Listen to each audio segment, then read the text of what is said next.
Hey y'all, let's get into it and let me tell y'all how I made this delicious homemade mashed potato, steak, asparagus, lobster tail, and steak dinner. So no matter what, wash your fruits and vegetables. So that's what I went on and did first. I washed my potatoes, I pat them dry with a paper towel, and I set them to the side on my cutting board until I was ready for them.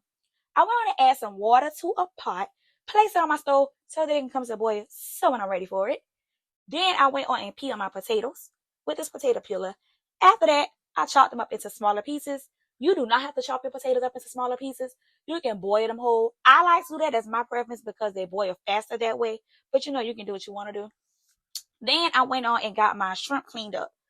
Now with the shrimp, it said easy peel, the vein and tail still on.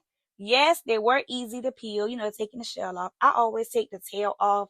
Now with the vein part, yeah, they did the vein one part of the shrimp, but I always feel like I gotta go back and do the other side, like take the rest of that stuff out. And that's what I did. So that's what y'all see me doing with that knife. And of course, that did take me a little bit more time, but it's okay because that's something that I like to do. So that's what I was doing. You can't have the best of both worlds. So I'm grateful that they did do that part. Anyway, my water was then ready. So I added some salt and then I added some salted butter, a half stick. Then I added my potatoes. Of course, it was more than that right there. So I went on and got my griddle ready because that's what I'm going to be cooking my steak and my shrimp on. I did not cut it on yet, but I did plug it up. So I wasn't going to use it at the moment, so I just pushed to the side until I was ready for it.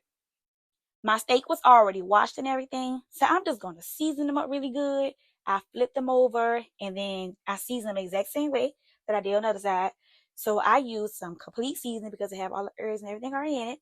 And then I use some garlic powder, some onion powder, and I use a little bit of seasoning salt. You don't have to use seasoning salt, but I just love the seasoning salt. To me, it just makes everything more tasteful. You can use steak seasoning. I have used steak seasoning, but I just didn't this time. They love it in my house. So I am now seasoning up my shrimp. I use a little bit of Szechuan seasoning. You don't have to use that.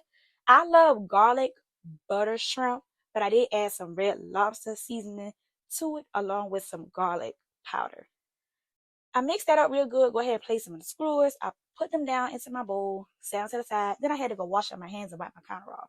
So y'all wash your hands when you're prepping all these food and, clean your cooking area as you are cooking different things.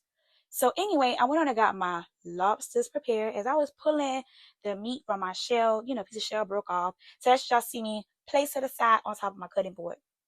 I pretty much season my lobster the same way that I season my shrimp. And once again, just red lobster seasoning and garlic powder. Simple, y'all, but it tastes so good, okay? So I did not use on Szechuan seasoning on the lobster, though. Garlic butter lobsters, it tastes really good, I'm telling y'all. You don't need all the extra seasoning and stuff. That's up to you. You do how you want. I'm just telling y'all, how I did mine. So I went on and placed a piece of butter on top of my lobster. Now I have this little bowl because I'm going to make me a garlic butter sauce. I'm going to put some butter in that bowl with some garlic powder and I'm going to melt it. So when my lobster are done, I'm going to pour it across. Put my lobster in my baking dish, place it in the oven. While that was cooking, I then went on and started cleaning. So I took me some Clorox and I went on and started wiping my counters out. I washed my sink out. And I also went on and washed those little bit of dishes and stuff that I had already used so far. And here I am just washing everything. Make sure y'all do that. That's just something that you do. I like doing that. And it makes it easier, afterwards, so you don't have to be doing all that stuff. I also like to clean up. I think I'm going to bring y'all some cleaning videos also. It's all things Dacia, so it's going to be more than just cooking on my channel. Anyway, back to what we came here for right now. So I went on and wiped my griddle dry because I had already, washed it off just a little bit with soapy water. So I just went on and made sure I got all that stuff off there. Now I am just adding some butter so that I can go ahead and cook my stuff. So I went back and I checked my potatoes and they were done.